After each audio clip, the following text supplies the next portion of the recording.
SIR विपक्ष को खत्म करने साजिश, बोले आप पार्टी के प्रवक्ता सीएम चौहान। जनपद हापुड़ के पिलखुवा नगर में आम आदमी पार्टी परतापुर रोड स्थित कार्यालय पर पत्रकार वार्ता में प्रदेश प्रवक्ता व पश्चिमी प्रांत के वरिष्ठ उपाध्यक्ष धौलाना विधानसभा से आम आदमी पार्टी के प्रत्याशी रहे सीएम चौहान ने बताया, भारतीय जनता पार्टी एसआईआर के माध्यम से विपक्ष को खत्म करने की सोची समझी गहरी साजिश है। सीएम चौहान द्वारा पार्टी कार्यालय पर एसआरआई तथा यूजीसी कानून को लेकर प्रेस वार्ता की। आज ये प्रेस वार्ता रखी गई है, इसका क्या उद्देश्य है? सभी पत्रकार बंधुओं को मेरा नमस्कार। आज की प्रेस वार्ता ज़्यादातर सभी को पता है देश के हालात क्या हैं। मेरा मुख्यतः प्रेस वार्ता का उद्देश्य है जो एसआईआर चल रही है, पहला उद्देश्य तो इसी बात का है।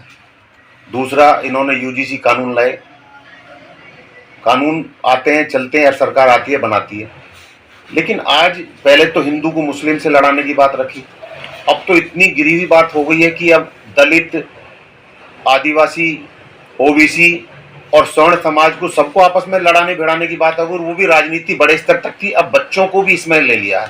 तो ये दो तीन बातें हैं।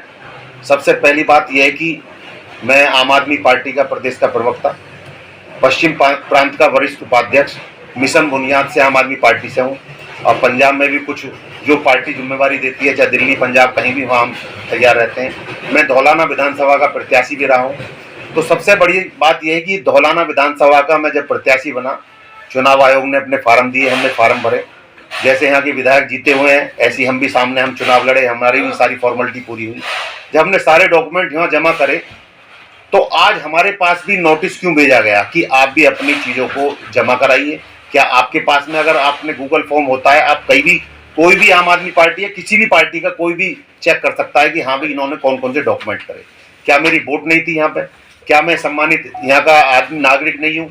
क्या मैं मुख्य विपक्षी पार्टी का एक ऐसा भी नहीं कि मुझे कोई जानता नहीं? तो एक तहसीलदार एसआईआर के माध्यम से नोटिस भेजकर जब मुझ जैसे सम्मानित नागरिक के लिए ये हो सकती है, तो आज मैं धौलाने गया परसों, मैंने देखा पूरा पिलखुवा धौलाने की लाइन में कतार में लगा हुआ था। तो ये कैसी विडंबना है हमारे देश की। कभी तो तुम नोटबंदी के नाम पर लाइन में खड़े करते हो, कभी तुम जब कोरोना होता है तो उसमें लाइन में खड़े कर देते हो। तो अब ये एसआईआर के माध्यम से क्या उन लोगों को क्या होगा जिनके फार्म, जिनकी फॉर्मेलिटी पूरी नहीं करी गई, क्या उनको ये डिटेंशन सेंटर में भेजेंगे? क्या ये बांग्लादेश में भेजने का काम करेंगे? तो मेरी मुख्य बात यही थी कि आज जब मेरे ऊपर ही मुझे नोटिस भेज के बताया जा रहा है कि आप अपने डॉक्यूमेंट जमा करिए, जिसके में मेरे डॉक्यूमेंट पहले से ऑलरेडी 4 साल पहले से जमा है। मैं यहाँ के मुख्य अपना विधानसभा एक विधायक का प्रत्याशी रहा हूँ, तो सारे डॉक्यूमेंट ओरिजिनल जमा ही होने चाहिए। तो वो था। दूसरा, यूजीसी के सब में स्वर्ण समाज से लेकर सभी में रोष है।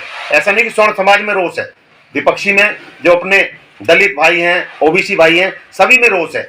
आज वो सब डरे हुए हैं कि कौन सी चीज कब घटना हो जाए, कब हमारे भाई स्कूल में बच्चे गए, कब आपस में लड़ाई ना कर सकें। ऐसा कानून लाना चाहिए जहां सबको प्यार मोहब्बत हो। ऐसा नियम बनाने चाहिए जैसे हमारी आम आदमी पार्टी बनाए, जैसे दिल्ली में अच्छी शिक्षा, स्वास्थ्य, बिजली, पानी, इन पे बात चलनी चाहिए। ये मूलभूत बातों से भटकते हैं और देश में राजनीति देश में नहीं आएगी तो विदेशी भारत पाकिस्तान की बात करते हैं। अब देश में हिंदू मुस्लिम की बात करते हैं, भाई के भाई लड़ाने की बात करते हैं, कभी सनातन की बात करते हैं। वहाँ शंकराचार्य जी परेशान है। जब शंकराचार्य जी के पैर छू रहे थे हमारे मोदी जी, जब तो शंकराचार्य जी थे, अब नोटिस भेज के उनको ये पूछा जा रहा है कि अब शंकराचार्य जी कहाँ हैं। तो मैं यही कहना चाह रहा हूँ, ये सरकार क्या है, नोटिस भेजकर ये पूछने की जैसे हमसे डॉक्यूमेंट मांग रहे हैं, उनसे शंकराचार्य जी का प्रमाण पत्र पूछा जा रहा है। तो ये देश में अगर ये सही रास्ते पे चले तो ये कहीं से भी नहीं चुनाव जीतेंगे। जहां चुनाव आते हैं वहां ये एसआईआर कराते हैं, वहीं इनके लिए बांग्लादेशी और विदेशी नागरिक आ जाते हैं कि ये घुसपैठिए आ गए, इन्हें बाहर निकालना है। जब चुनाव खत्म हो जाता है तो घुसपैठिए सब बंद हो जाते हैं। अब यह यूपी में चुनाव है तो यहाँ घुसपैठिए के माध्यम एसआईआर कह रहे हैं कि एसआईआर से कम कर लेंगे। और ये गहरी साजिश है। धौलाना विधानसभा में प्रत्याशी रहा, यहाँ से 1 लाख वोट काटने का इनका टारगेट है। तकरीबन 4.25 करोड़ वोट पूरे प्रदेश में काटने की बात है। 1-2 चुनाव आयोग है, एक राज्य का चुनाव आयोग है, एक केंद्र का आयोग है। इनकी जरा अगर दोनों की हम वोटर लिस्ट इनकी मिलाएं तो उसमें बड़ा घोटाला सामने आ रहा है। इन्होंने बताया कि 11 करोड़ 75 लाख वोट हमारे ओरिजिनल हैं। ये यहाँ का पहले कितने 4.25 करोड़ इन्होंने वोट काट दिए। 11 करोड़ 55 लाख वोट जहां के चुनाव जो राज्य चुनाव आयोग है उसने डाटा दिया। तो फिर शहरी वोटर कहां गया? तो इसका एक सीधा साधा ये पूरी तरह से सब बेकार की चीजें हैं। बाकी आप जो बात पूछना चाहें। एसआईआर में क्या गलत दिख रहा है आपको? एसआईआर में गलत ये कि एसआईआर में ये गलत है कि आप विपक्षी पार्टियों के वोट उड़ा दो और अपने वोटों को जोड़ दो। सबसे बड़ा उद्देश्य तो ये है। क्या जैसे पहले ईवीएम को दोष दिया जाता था, एसआईआर को दोष देने की? ईवीएम में ये ईवीएम को हैक हो सकती है, हमने ये नहीं कि ईवीएम खराब है।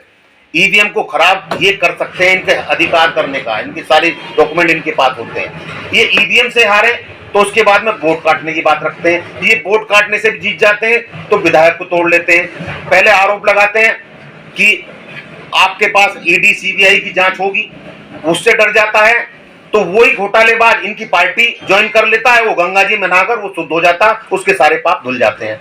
अगर कोई नहीं डरता है तो फिर अरविंद केजरीवाल जी की तरह जेल में जाना पड़ता है, मनीष सिसोदिया जी की तरह जेल में जाना पड़ता है, संजय सिंह की तरह जेल में जाना पड़ता है, सत्येंद्र जैन की तरह जेल में जाना पड़ता है।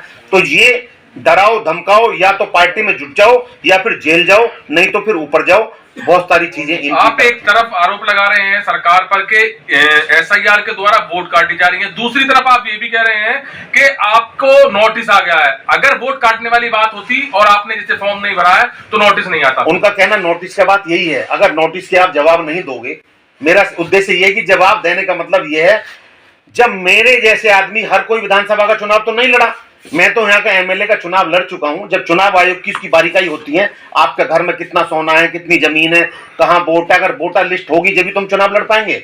उस वोटर लिस्ट, उसकी सारी डॉक्यूमेंट जितनी भी हमारी चीजें हैं वो सब जमा हो जाती हैं, उसकी पर जांच होती है, फिर छटनी होती है, फिर जब नाम वापस लेने की तिथि होती है, उससे पहले जब ओके होता है, जब चुनाव आयोग उसे ओके करता है कि अब आप यहाँ के प्रत्याशी हैं, उसमें नाम से लेके सब चीज फीड होती है। और हमारी राष्ट्रीय पार्टी है, उसमें सम्मानित पद होते हुए भी, यहाँ का प्रत्याशी होते हुए भी, तो क्या इन्होंने क्या हमारे विधायक जी या और प्रत्याशियों पे भेजे नोटिस कि आपकी वोट है या नहीं है? जैसे भी आप कह रहे थे कि पंजाब आप 15 दिन रहते हैं महीने में, और लगातार आप अगर पंजाब रहते हैं और पंजाब की वोट बनवा लेते हैं, तो यहाँ धौलाने की या पिलखवी की वोट काटने का सरकार को अधिकार है? बिल्कुल अधिकार है। हम भी ये कहना चाहते हैं एक वोट होना चाहिए। आप ये तो चाहोगी, तो यही चीज कर रही है सरकार? नहीं, ये तो चेक सरकार करेगी क्या हमारी दूसरी जगह वोट रखना चाहते हैं नहीं चाहते हैं। अगर हमारी एक जगह वोट है तो हम कब मना करें, एक तो वोट हो। अगर वो जिसकी वोट गुजरात में है या पंजाब में है या दिल्ली में है, यहाँ वोट नहीं रहनी चाहिए। लेकिन जिसकी पंजाब में भी, दिल्ली में भी वहां नहीं है, तो यहाँ आप वोट काटने का अधिकार आपको है या नहीं है? नहीं होना चाहिए। एसआईआर पर यही काम किया जा रहा है। नहीं, इसके आड़ में ये करे, जब छटनी करें अच्छी बात है, ये तो वोटरों को गायब कर रहे हैं। वोटर लिस्ट में से नाम गायब की बजाय वोटर लिस्ट को ही साफ कर रहे हैं। 1 लाख वोट फर्जी थे, इसके मतलब यहाँ तकरीबन 1 लाख वोट धौलाना विधानसभा काटने का टारगेट है इनका।